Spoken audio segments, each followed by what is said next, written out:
Hi too, I hope you're all right. So what I'm going to do in this video is I'm going to read to you the Mousehole Cat, but it's a shortened down version. The reason why of this is because I don't want you to have to watch a 17-minute video and then a part 2 video every time you need to learn about the Mousehole Cat. So this is a shortened down model text version that we've created.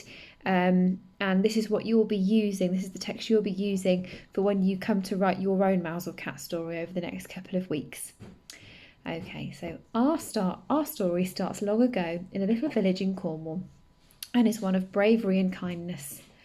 Mouser was an old black and white cat who lived unobtrusively with an equally old fisherman called Tom. She was caring and loyal and cherished her quiet life, eating fish and sitting by the fire. She had had many kittens in her time, but they were grown up and gone. Nowadays, Mouser enjoyed her warm, comfortable house, which was in the little seaside village of Mousehole, so named because of the tiny harbour entrance. Mousehole was a tranquil place with coloured houses and busy streets, and the smell of fresh fish filled everyone's nostrils. Mouser loved it. All was peaceful in Mousehole until one day a monstrous storm brewed. The little fishing boats were unable to get out and haul in fish for the villagers to eat, so they were beginning to starve.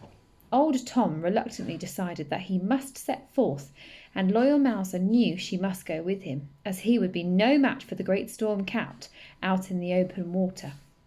She would sing to him to tame him. Suddenly, the great storm cat appeared in the rough seas. He was a fearsome creature with huge, grasping paws and snarling teeth. He played with Mouser and Tom's boat as cat plays with a mouse. He wanted to catch them and sink them in the thrashing, storm-racked waters.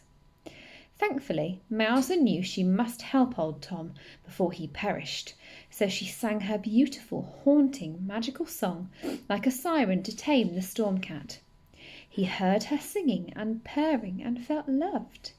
He stopped his writhing and churning of the sea and purred with Mouser until he was just a tiny storm kitten, and Tom had caught a whole boatload of fish. At last, the storm kitten gently guided the laden little boat back through the Mousehole Gap to safety. The people of the village had lit their lamps to help old Tom and Mouser see the way home, and then they baked as many delicious fish dishes as they could with all the wonderful fish. Mouser had saved old Tom as well as the village, but was just happy to be back in her cosy house once more. So that is a much shortened version of the story. You'll notice that the vocabulary that you were using a dictionary to find and write in your own sentences, it's all in this shortened text. So hopefully you'll know what some of those words mean, although they're quite tricky words. Hopefully you'll know what they mean because you've already done that dictionary lesson. Yes, so that's that. And then on Monday, you are going to be making an extra paragraph about Mouser. And I'm going to read a little paragraph that we've created on this text, and you're going to have a go at changing the paragraph as well today, a little extra part of the story. So the extra paragraph is a little bit more detail about Mouser.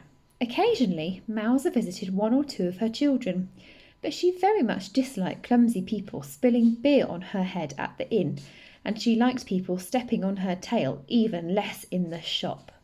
So that's the extra paragraph that we've created, and we want you to have a think about more detail at Mouser, and you can think about your own paragraph. It doesn't have to be long, it's quite short, but really think about Mouser as a character. Okay, see you later, bye-bye.